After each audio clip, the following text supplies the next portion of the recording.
my God, babe. Who got bars like you? Love me. You on my mama, you didn't. You on your mama, you drew that.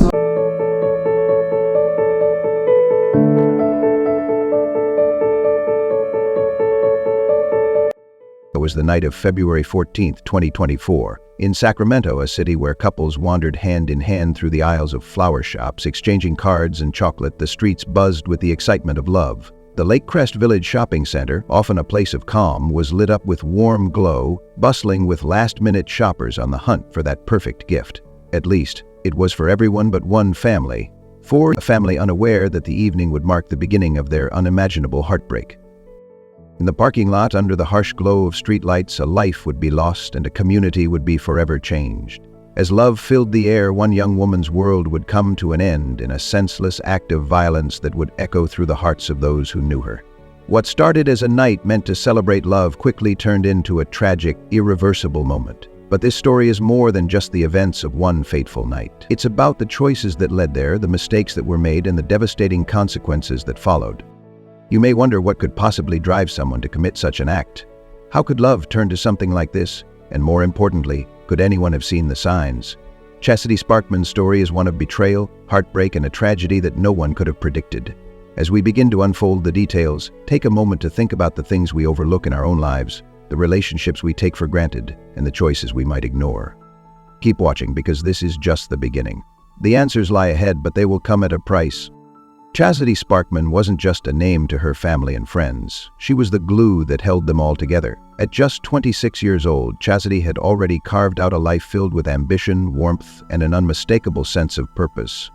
Born into a family of 20 siblings, she could have easily faded into the background, lost in the chaos. But that was never who Chasity was. She had a way of making everyone feel important, valued. She had this unique gift of connecting with people, of reaching deep into their hearts, even when life was busy, when people were distracted or caught up in their own struggles. Her father, Alfonso Sparkman, always spoke about her with a quiet reverence, a man who had seen his share of hardships but was in awe of the peace his daughter had the power to bring into the family. Chasity was the one who could bring calm to any storm, he would say.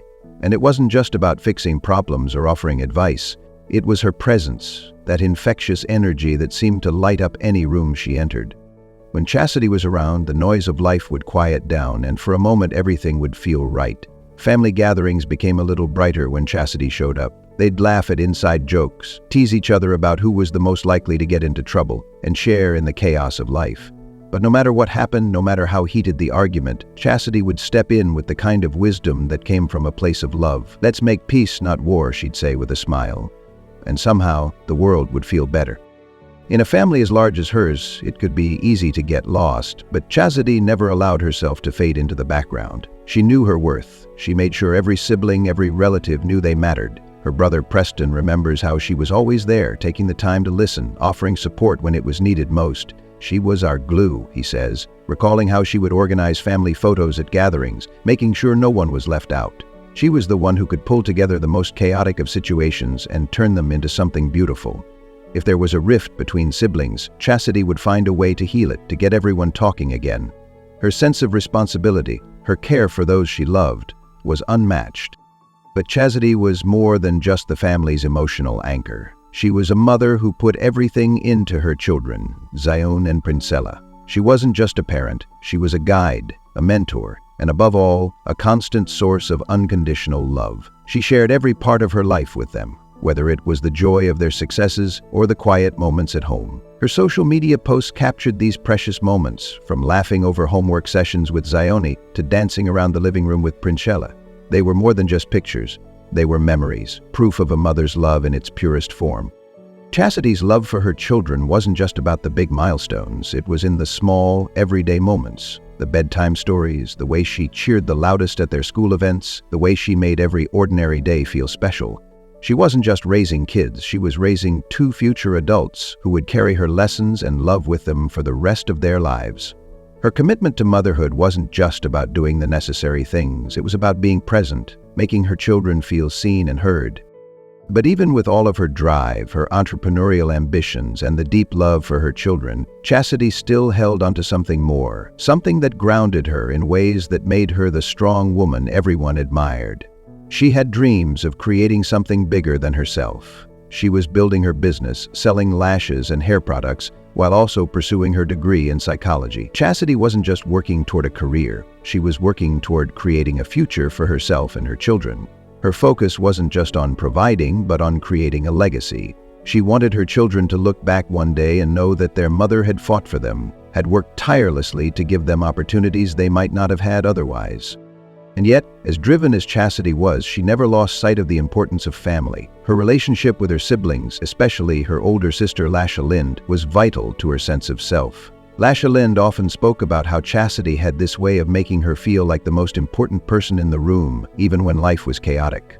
She always made sure to call and check on me, to see how I was doing, lled remembers. Chasity wasn't just a daughter, sister, and mother. She was the person you could count on when the world felt heavy. But what happens when the person who holds everything together is suddenly taken from you? When the very foundation of your life is ripped away without warning, how do you go on? That's the question Chasity's family would be forced to face, as the tragedy of that night would soon shatter everything they knew. Family members are calling on whoever did this to turn themselves in. They described Chasity Sparkman as a loving mother who loved life and had so much more left to live.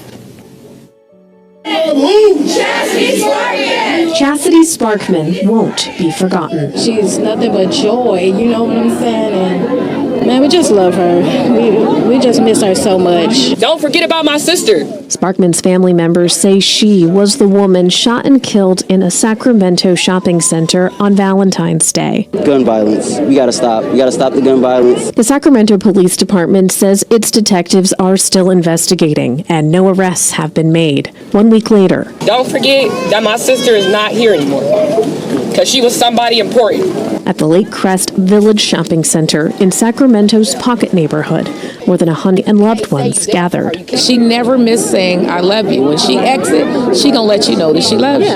It didn't have to happen. Calling for justice, demanding accountability, and mourning the young mother's death. More than life itself, Chasity loved her children. Her children was her world. Everything Chasity did was for her kids. Families say Sparkman was 26 and a mom to 2 children. She was going to school for business. She was just starting out with her music career, and I just can't say enough. And as they gathered, many wearing pink and with heart-shaped balloons, they remembered and grieved. Justice for Chasity. Justice for Chasity.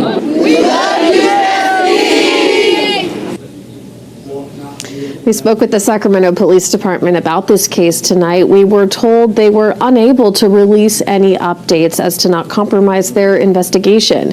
Meanwhile, Sparkman's family is raising money for her 2 children, ages 6 and 8. Her father, Alfonso, would never have imagined that this vibrant, loving woman would be taken from them so suddenly. How could he? Chasity's life, like so many others, was filled with promise. Promise for her children, promise for her business, promise for a future filled with possibility. But as we know, promises don't always get to be fulfilled, and the events that unfolded on that fateful February night would forever alter the Sparkman family. Have you ever thought about what would happen to your world if you suddenly lost the person who anchored it all? The one person who always kept the peace, made everything feel right? How would you go on, knowing you'd never get to hear their voice again or feel their reassuring presence in the room? These are the questions Chasity's family would have to grapple with, as the unimaginable became their reality. But before we continue with the tragic events that would change their lives forever, we need to pause for a moment and reflect. You see, Chasity's story is more than just a personal tragedy. It's a warning. It's a stark reminder of how the unexpected can arrive, how the ties that bind us can be shattered in an instant. So, as you watch this story unfold, take a moment to think about the relationships in your own life. Are there cracks in them? Signs that things aren't quite as they seem? What would you do if you saw the warning signs of something going terribly wrong? Because Chasity's story wasn't just about the loss of a life, it was about the choices made that led to that tragic night. The things we overlook, the things we ignore can sometimes have irreversible consequences, and the answers to those questions lie ahead. But before we can understand what happened, we need to first understand who Chasity really was. As we begin to understand who Chasity was, we also need to understand the complex relationship that led to her tragic end. Chastity's love story with Isaiah James was one that seemed destined for a fairy tale ending, at least in the beginning. They were inseparable as teenagers, their relationship blooming into a deep, powerful bond that seemed unbreakable. They shared everything: laughter, dreams, and eventually children. The young couple appeared to have it all, with their love growing stronger with each passing year. Isaiah was there through Chastity's triumphs, offering support when she decided to pursue her dreams of entrepreneurship. Together they appeared to build a life that many would envy. But, as is often the case, the things we think are solid and secure sometimes crumble without us even noticing. What began as a beautiful love story between two young people soon began to shift, and the cracks in their relationship started to show. Life, as it often does, brought its own set of challenges. When Isaiah was incarcerated, Chastity's loyalty to him never wavered. She remained by his side, faithfully supporting him during his time behind bars. She continued to raise their children, manage her business, and focus on her education, all while maintaining regular contact with Isaiah. Those who knew her were impressed by her unwavering commitment, the way she balanced everything while continuing to be the strong, loving mother she had always been. But as their separation stretched on, things started to change. Their phone calls, once filled with plans and hopes for the future, began to unravel. Isaiah's words, once filled with love, grew colder, more accusatory. He began to question Chastity's every move, demanding to know where she was, who she was talking to, what she was doing. At first, Chasity tried to brush it off. She tried to reassure him that everything was fine, that she was just trying to keep things together for their children. But Isaiah's accusations grew more frequent, more intense. He wanted to control her actions, even from behind bars. And Chasity, ever the peacemaker, tried to keep the peace. Friends close to her would later recall how Chasity became more guarded, more withdrawn, especially when talking about her relationship with Isaiah. She had always been open, always so genuine in her posts and conversations, but now there was a noticeable shift. Her vibrant social media updates, filled with joyful moments of motherhood and business milestones, began to fade. The energetic woman who once shared everything with her followers had started to retreat. Her posts became fewer, and when they did appear, they were often carefully curated, leaving out the details of her personal life that had once been so transparent. But that wasn't the only thing that changed. Friends noticed that Chasity seemed a little more anxious, a little more guarded when it came to talking about her ex-husband. She had always been someone who carried herself with confidence, but now there were moments when that confidence seemed to fade. She would make excuses for Isaiah's increasingly erratic behavior, as though trying to convince herself that things would get better once he was released. But deep down, she knew something was wrong. She knew that the relationship that had once been built on love and trust was now filled with control and possessiveness. By the time Isaiah's release from prison was approaching, Chastity's life was in a state of delicate balance. She had worked so hard to create a stable life for her children, to build her business, and to complete her education. She had dreams of a better future for herself and her children. But in the weeks leading up to his release, Chasity began to feel a growing unease. Her relationship with Isaiah had become a source of tension rather than support. She found herself walking a fine line, trying to maintain peace for the sake of their children while also dealing with the underlying strain of their deteriorating bond. It was during this period that Chasity made the difficult decision to meet Isaiah. She didn't want to, but she knew that co-parenting arrangements needed to be discussed. There was so much at stake: her children's future, their well-being, and their ability to move forward. Chasity had hoped that this meeting would offer some closure, some sense of resolution. But what she didn't know was that this meeting would set into motion a series of events that would end in tragedy. What makes this story so heart-wrenching is the way it highlights how control and manipulation can slowly take hold of a relationship. At what point did Isaiah stop being the partner Chasity had once loved? When did his love turn into obsession and his concern morph into something darker? Could anyone have seen the warning signs? Were there moments where Chasity could have recognized that things were no longer safe? These are the questions that linger in the air as we piece together the events leading up to that fateful night. You may be wondering, how could Chasity, a woman so strong and capable, have found herself in this situation? How could someone who had so much going for her, so much to live for, end up in such a dangerous place? And the answer lies in the gradual erosion of boundaries, the slow but steady unraveling of trust. This is a story that shows how the signs of trouble can be so subtle at first, how they can be mistaken for nothing more than minor disagreements or misunderstandings. But the truth is, the signs were there. And as Chasity's story continues to unfold, we will see how those signs, those small, seemingly insignificant moments, built into something tragic. It's a cautionary tale, one that forces us to question how well we truly know the people in our lives, how much we overlook when we're blinded by the desire to keep things peaceful, to avoid confrontation. Could we have done more? Could we have stepped in before it was too late? As we get closer to the night that would change everything, keep these questions in mind. The truth behind what happened is more complicated than it first appears. But one thing is clear: no one, least of all Chasity, should have had to face this. The night of February 14, 2024 began like any other Valentine's Day in Sacramento. Couples celebrating love, exchanging cards, and sharing intimate dinners. The air was filled with the warmth of romance, and the glow from the streetlights illuminated the quiet corners of the Lake Crest Village shopping center. Most people were heading home, content and satisfied, their hearts full. But for Chasity Sparkman, what was meant to be a simple meeting quickly turned into something far darker. Around 11 p.m., Chasity left her children with family and drove to the shopping center, the place she thought would offer safety. A public, well-lit space where a meeting with her ex-husband Isaiah wouldn't feel threatening. She had told her sister she would be right back. It was supposed to be just a quick conversation, a chance to settle some matters about their children's future. But little did she know that Isaiah would not come alone. Security footage from that night would later reveal Chasity's car pulling into the parking lot, seemingly unaware of the danger lurking just moments away. What started as a routine meeting would soon escalate into something no one could have predicted. Isaiah James, along with his new girlfriend, Iona Burgos, had arrived at the shopping center. The two of them were waiting. They had their own plans, their own reasons for being there, but what transpired that night was more than a confrontation. It was an act of calculated violence. At approximately 11:15 p.m., the night's quiet was shattered by gunshots. The shots rang out in the parking lot, cutting through the calm air and startling those who were still nearby. In a matter of seconds, Chasity Sparkman's life was ripped away from her. The chaos that followed was swift and tragic. People nearby heard the shots, and 911 calls began flooding the emergency lines. Responding officers arrived within minutes, but by then, Chasity was already gravely injured. She had been shot at least once, and her chances of survival were slim. Paramedics rushed her to the nearest hospital, but despite their efforts, Chasity was pronounced dead shortly after arriving. The Lake Crest Village shopping center, usually a quiet spot where people ran their errands and grabbed a bite to eat, was now a crime scene. Yellow tape surrounded the area as police began collecting evidence and interviewing witnesses. The horror of what had just transpired spread quickly through Sacramento, leaving the community in shock. What was meant to be a night of love had turned into a nightmare. A nightmare that would leave two children without their mother and a family forever altered by a senseless act of violence. The news of Chasity Sparkman's death spread like wildfire through Sacramento. Within hours, social media was flooded with messages of shock, disbelief, and grief.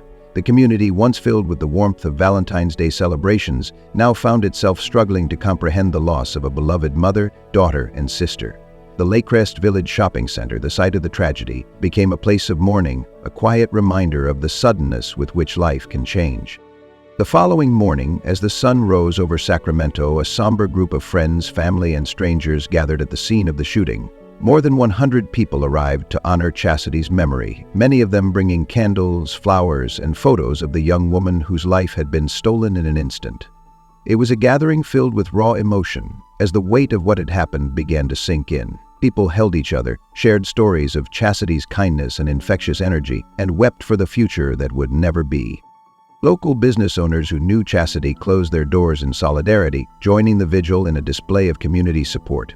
They shared stories of how Chasity had touched their lives, whether it was through her business ventures or the warmth she extended to everyone she encountered.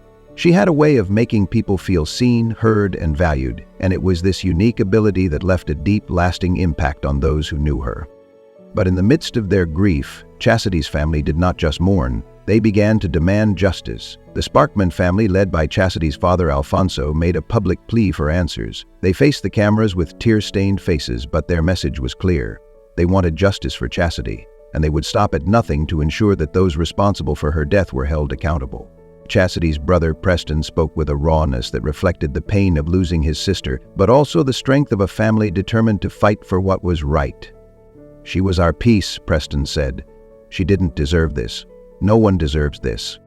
For her children, Zion and Princella, the news was even harder to process. Their mother, the woman who had been their constant source of love and support, was gone. Chastity's sister, Lashalyn, shared how difficult it was to break the news to the young children, who kept asking when their mother would be coming home. They couldn't understand why their world had been turned upside down, why the person who had cared for them so fiercely was now absent from their lives forever. Despite the crushing pain, Chastity's family held on to one thing. They would keep her memory alive. They would make sure that her children knew just how much she had loved them and how much she had sacrificed for their future. And, perhaps most importantly, they would not rest until justice was served. For weeks, the Sparkman family was left to grapple with their loss, haunted by the unanswered questions surrounding Chastity's murder. Who would do such a thing? Why did this happen? The pain of not knowing, the agony of waiting for justice was almost as unbearable as the grief itself. As the days passed, the authorities continued their investigation, but with little information released to the public, the family was left in the dark. The tension only grew as time went on. Law enforcement had few leads, and the Sparkman family's desperate plea for answers seemed to fall on deaf ears. Chastity's father, Alfonso, was vocal in his frustration. "We just want to know what happened," he said in one of his interviews. "Chasity was everything to us. She was taken too soon, and we need to know why." The feeling of helplessness was overwhelming. Each passing day without answers felt like another layer of torment for a family already struggling to come to terms with the loss of a loved one. Then, on March 12th, exactly 4 weeks after Chastity's death, a breakthrough came. The Sacramento Police Department, in cooperation with other law enforcement agencies, announced the arrest of 2 suspects in New York City, Isaiah James, Chastity's ex-husband, and Aona Burgos, his girlfriend. The arrests came as a shock, both a relief and a new wave of heartbreak for the Sparkman family. After weeks of wondering, the police had finally made progress. The fact that Isaiah had been captured wasn't surprising. After all, he was the father of Chastity's children, the man she had been in a relationship with for years. But the involvement of Aona Burgos, someone Chastity's family hadn't even known about until recently, added a chilling layer to the case. What was her role in all of this? Was she simply a bystander, or did she play an active part in the tragic events of that night? These were the questions the family, as well as the public, were now left to ponder. Vanessa Renee Adams, Chastity's cousin, spoke with mixed emotions after the arrests. She was grateful that the suspects were caught, but there was no true sense of closure. "It's a blessing that they're caught," she said, "but we're still hurting. We want justice. We need to know the full truth about what happened." The arrests brought some comfort, but the knowledge that the investigation was far from over left everyone wondering just how deep this tragedy went. The Sparkman family was devastated by the revelation that Isaiah and Burgos had been planning the meeting with Chasity that night. It wasn't a chance encounter as they had initially hoped. The meeting had been carefully orchestrated, with tragic consequences. As the details of their involvement began to unfold, it became clear that Chasity had been caught in a violent confrontation she never saw coming. As more details about the events of that fateful night began to emerge, it became clear that the signs of danger had been there all along, hidden in plain sight, woven into the fabric of Chastity's relationship with Isaiah. The subtle shifts in their dynamic, the increasing control, and the emotional manipulation she had tried to overlook were now under a harsh spotlight. What many might dismiss as small issues or even misunderstandings were in fact critical red flags, signs of escalating emotional and psychological abuse that tragically led to a deadly confrontation. It's easy to think of abuse as something obvious, something violent that occurs with no warning, but in many cases, abuse begins much more quietly, through control disguised as care, jealousy dressed as love, and insecurity masked as concern. In the months leading up to Chastity's death, Isaiah's behavior grew more possessive and controlling. Even though he was behind bars, he began scrutinizing her every move, obsessing over what she did, who she spoke to, and what she posted online. His growing accusations of infidelity, his demands for constant updates, and his inability to trust Chasity were warning signs that she couldn't ignore. But Chasity, ever the peacekeeper, made excuses for his behavior. She hoped things would improve once he was free. But when Isaiah was released from prison, those warning signs that Chasity had once rationalized now became impossible to ignore. The emotional manipulation became more overt and the control more suffocating. Chasity found herself caught between her desire to maintain peace for the sake of their children and the reality of a relationship that had become toxic. Isaiah's behavior was no longer just about jealousy or insecurity. It had turned into something much darker, something that hinted at the potential for violence. It's difficult to say when Chasity truly realized how far things had gone, but those closest to her noticed a shift. She was no longer the outgoing, confident woman she once was. Her social media posts became fewer, and when she did share something, it seemed forced, as though she was trying to convince herself and others that everything was fine. Her laughter, once a signature of her personality, seemed more strained. Chastity's closest friends and family members recalled how she had started to limit her interactions with Isaiah, choosing instead to keep things about the children businesslike and transactional. But no matter how much she tried to control the narrative, it was clear that Isaiah's presence in her life was becoming more and more suffocating. Now, as we look back, we can see how this pattern of behavior is often a precursor to tragedy. The signs of control, jealousy, and manipulation are all too common in abusive relationships, and they often escalate over time. But what makes these patterns so dangerous is how difficult they are to recognize when you're inside the relationship. The abuser isn't always violent from the start. Sometimes it begins with subtle emotional cues that, over time, wear down a person's sense of autonomy. The question that lingers is, could anyone have intervened? Could Chasity have recognized these signs earlier, before they became fatal? And perhaps more importantly, how many of us have witnessed similar red flags in our own lives or in the lives of those around us?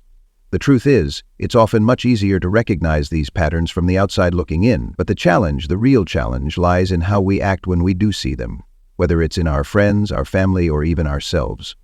As the investigation into Chastity's death continues, it's clear that this story is more than just a tragedy. It's a lesson, a reminder that we must learn to see the signs, to speak up when we notice something wrong, and to be the ones who help break the silence before it's too late. In the wake of Chasity Sparkman's tragic death, the Sacramento community found itself at a crossroads. A mother, sister, and daughter had been lost in an act of violence that could have been prevented if the warning signs had been recognized earlier. As the community gathered to mourn, they also began to ask themselves hard questions. How could this have been stopped? What can we do to ensure that another tragedy like this doesn't occur again? Chastity's story, though heartbreaking, has become a catalyst for change, a reminder of how important it is to recognize the subtle, often overlooked signs of control and abuse in relationships before it's too late. The Sparkman family has been vocal about their desire for justice, but they've also expressed a deep wish for awareness. The conversations that followed Chastity's death became a rallying cry for domestic violence prevention. Local organizations, including Sacramento's Weave organization, have incorporated her story into their outreach programs, emphasizing how even seemingly safe spaces like public places or scheduled custody exchanges can become dangerous when domestic violence is involved. The tragic events of February 14, 2024, have underscored the importance of education, support, and awareness in the fight against domestic abuse. But the responsibility to prevent these tragedies doesn't rest solely on organizations or law enforcement. It's something that we as a community must take on ourselves. Domestic violence isn't just about the physical harm that can be seen. It's about the emotional manipulation, the control, the isolation that can often fly under the radar. It's the jealousy, the constant questioning of where someone is, who they're with, what they're doing. These are the small yet significant signs that someone might be in an unhealthy relationship, and it's up to all of us to recognize them and take action before it's too late. As part of the movement for change, communities are beginning to explore new safety protocols, especially for women meeting ex-partners. Public locations, once seen as safe meeting points, are now being reevaluated with greater care. Local businesses and public spaces are working with law enforcement to create safer environments, with designated safe exchange zones, where parents can meet for custody exchanges under surveillance to prevent violence. These zones are designed to ensure that no one feels forced to face an abusive partner alone. Chastity's spirit continues to inspire those who knew her. Her story is a reminder of the power of forgiveness, the importance of family, and the need for vigilance in the face of domestic abuse. For her children, Zion and Princella, the future remains uncertain, but their mother's love will continue to guide them. As they grow, they will carry with them the lessons of strength, independence, and the enduring power of a mother's love. It's up to all of us to ensure that their story is not just one of pain, but of hope. A hope that by sharing Chastity's story, we can prevent similar tragedies from happening again. If you've found yourself moved by this story, don't let it end here. Subscribe to this channel, share your thoughts in the comments, and join a community that values awareness and action. Together we can make a difference. We can help break the cycle of violence and build safer, stronger communities. Remember Chasity Sparkman not just for the way she died, but for the life she lived, Her story matters. Let's make sure it continues to inspire change.